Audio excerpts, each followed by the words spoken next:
ခလေးဘွားတုန်းကပေါ့နော်ကျမတို့နှစ်ယောက်ကနောက်ပြီးလက်ထပ်ခဲ့ကြတာလက်ရည်နဲ့ရေးထားတဲ့လက်ထပ်စာချုပ်လေးကိုတောင်လုပ်ပြီးကိုလက်မရတွေဖိနှိပ်ခဲ့ကြသေးတာအဲ့ဒီနောက်မကြခင်မှာပဲသူ့မိသားစုကတခြားမျိုးကိုပြောင်းသွားကြတယ်မသွားခင်မှာသူကဂတိတစ်ခုပေးခဲ့တယ်ဒီနေ့လိုပဲ19နှစ်ကြာတဲ့အခါကျမကိုတကယ်ပဲမင်္ဂလာပွဲလုပ်ပေးမယ်ဆိုပြီးတော့ပေါ့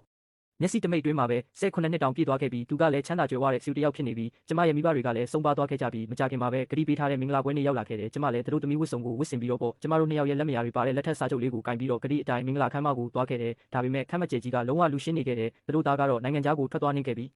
ဒါပေမဲ့သူ့အမေကတော့ကျမကိုသူ့ချွေးမဖြစ်နေနွေးနွေးထွေးထွေးပဲလက်ခံခဲ့တယ်တရားဝင်လက်ထက်မှတ်ပုံတင်ဖို့ကိုလည်းကူညီဆောင်ရွက်ပေးခဲ့သေးတာမကြခင်မှာပဲ4နှစ်တောင်ပြည့်သွားပြန်ပြီးကျမတို့နှစ်ယောက်တစ်ခါမှအဆက်အသွယ်မလုပ်ဖြစ်ကြဘူးသူကကျမဘယ်သူလဲဆိုတာကိုတော့မသိဘူးအဲ့ဒီအတော်အတွင်းမှာကျမကတော့ကိုယ့်ခြေထောက်ပေါ်ကိုရက်ပြီးစူးစမ်းခဲ့တယ်တနိုင်ငံလုံးမှာအကြော်ကြားဆုံးကွာရှင်းမှုရှိနေဖြစ်လာခဲ့တယ်သူကလည်းနိုင်ငံရဲ့ချားမှာဒေါ်လာဘီလီယံပေါင်းများစွာတန်ဖိုးရှိတဲ့ကုမ္ပဏီတစ်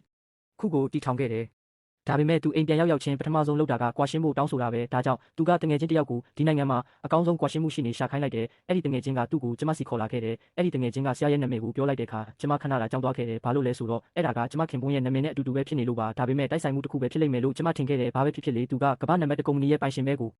အဲ့ဒီနောက်သူကသူ့ဇနီးအပေါ်မှာဘာခံစားချက်မှမရှိကြောင်းပြောတယ်အဲ့ဒါကသူ့အမေစီစဉ်ပေးတဲ့လက်ထပ်ပွဲတက်တက်ပဲလို့ပြောတာပေါ့ကွာရှင်းစည်းအနေနဲ့ဒေါ်လာ10တန်းပေးဖို့ကိုလည်းသူကသဘောတူခဲ့တယ်အဲ့ဒါကိုကြားတော့ကျမတော်တော်လေးအားအသင့်သွားတယ်အဲ့ဒီလောက်များတဲ့ပတ်စံဆိုရင်တော့ဘယ်သူမှမဆိုကွာရှင်းဖို့သဘောတူကြမှာပဲလေဒါပေမဲ့သူ့တငယ်ချင်းကဒီပမာဏကသူ့အတွက်ဘာမှမဟုတ်ကြောင်းရှင်းပြခဲ့တယ်သူ့ဇနီးကပို့ပြီးတောင်းမှကိုပဲသူကကြောက်တာလို့ပြောတယ်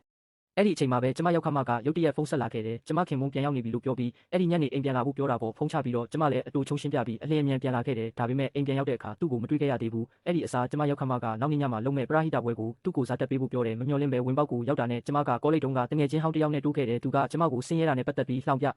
အောင်ပြီးတော့မသိလျော်တာတွေပါလာထိဖို့ကြိုးစားခဲ့တယ်ကျမလည်းချက်ချင်းပဲသူ့ကိုရိုက်ပစ်လိုက်တယ်ဒါပေမဲ့သူကကျမရဲ့ညီမဝမ်းကွဲရဲ့ခင်မုန်းဖြစ်နေလိမ့်မယ်လို့လုံးဝမထင်ခဲ့ဘူးကျမညီအမဝမ်းကွဲကသူ့ကိုမျက်စိစုံမိတ်ယုံကြည်ယုံတင်မကပဲကျမကသူ့ခင်မုန်းကိုညှို့ဆွဲတယ်လို့ပါဆွဆွဲခဲ့တယ်ကံကောင်းစွာနဲ့ပဲသူကအချိန်မီရောက်လာခဲ့တယ်သူတို့လည်းဖုံးပြောဖို့ဆိုတဲ့အကြောင်းပြချက်နဲ့အမြန်ထွက်သွားခဲ့ကြတာပေါ့မကြခင်မှာပဲပွဲစီစဉ်သူကပရာဟိတပွဲစတင်ပြီးဖြစ်ကြောင်းကြေညာခဲ့တယ်ကျမညီအမဝမ်းကွဲနဲ့သူ့ခင်မုန်းကဒေါ်လာ9တန်းလူတန်းပြီးတော့ကျမကိုအဲ့ဒီမှာရှိနေဖို့တောင်မထိုက်ကန်ဘူးဆိုပြီးလှောင်ပြောင်းခဲ့ကြတယ်သူမကစုံနဲ့ကျမကအလကားလာတဲ့သူတွေပဲလို့တောင်ပြောခဲ့သေးတယ်နောက်တစ်စက္ကန့်မှာပဲချောက်ကဒေါ်လာတန်း100လူတန်းခဲ့တယ်ကျမညီအမဝမ်းကွဲလဲကြောင်းသွားခဲ့တာပေါ့အဲ့ဒီနောက်ကျမရောက်ခမရဲ့လက်ထောက်ကကျမကဒေါ်လာတန်း100လူတန်းခဲ့ကြောင်းရုတ်တရက်ကြေညာလိုက်တယ်သူကသူ့ကွာရှင်းချင်နေတဲ့ဇနီးကကျမမှန်လုံးဝမသိခဲ့ဘူး